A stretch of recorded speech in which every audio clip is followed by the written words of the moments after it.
The Superstock class is limited to 27-turn rebuildable motors running 6L 9mm NiCad packs, and the 1.9 kilogram minimum weight limit helps to limit the class and keep it fair across the board.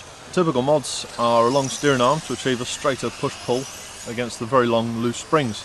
Most bikes feature an oil-filled or friction steering damper to keep the front end under control over bumps.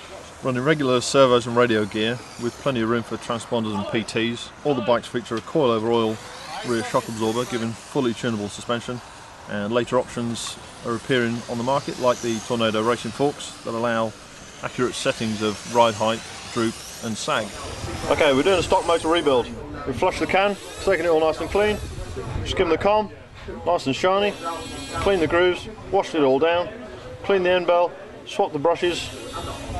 We're all ready for a rebuild. Okay, so go with spacers on the bottom, get the com as central as we can in the magnets, they're nicely positioned, small washer on the other end, insulator, end belt. Stock motors are tagged by their timing, right there, there's no way around it.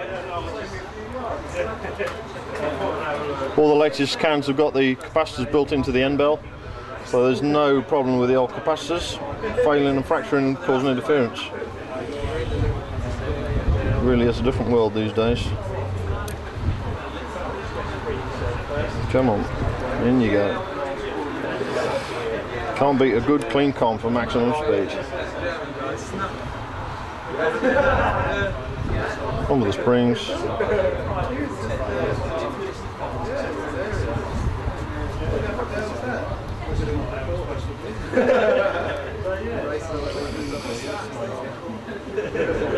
And we're good to go back in. On stock motor. Quick change with Corrales. In and out, 5 minutes.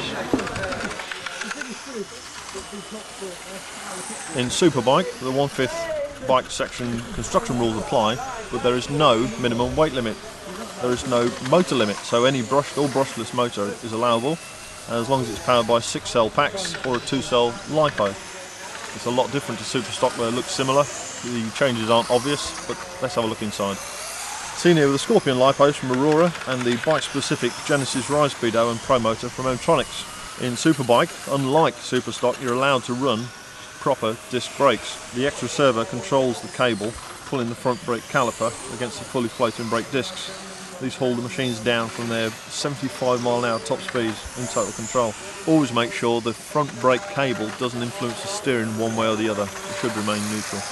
The lay-down steering servo operates a very long arm in a vertical plane, acting on the long, loose springs in a linear fashion. The Nitrobike class incorporates everything you need to know about bikes, plus you need to know a good deal about nitro engines. With no fuel restrictions, no tank capacity limits and no weight limits, the class is pretty open. The only restrictions in Nitrobike is an engine capacity limit, with a 21 2-stroke engine or a 10cc 4-stroke engine, but power is not the key.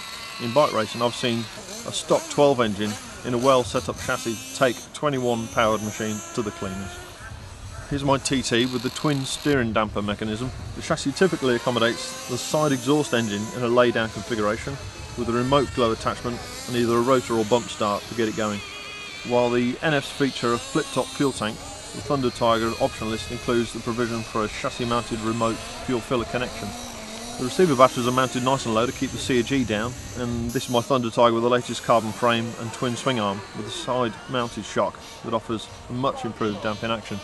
The throttle servo on a Nitro bike also pulls the cables that operate the front fully floating brake disc, and likewise the rear, to help pull the bikes down from the top speed of around 55 miles an hour. With Nitro bikes, the most common cause of a cut engine, or one that's difficult to start, is a lack of exhaust pressure to the fuel tank, typically caused by a split hose. I always run a little extra hose so I can quickly snip off the end that's split, reattach it to the exhaust, and it gets me up and running real quick.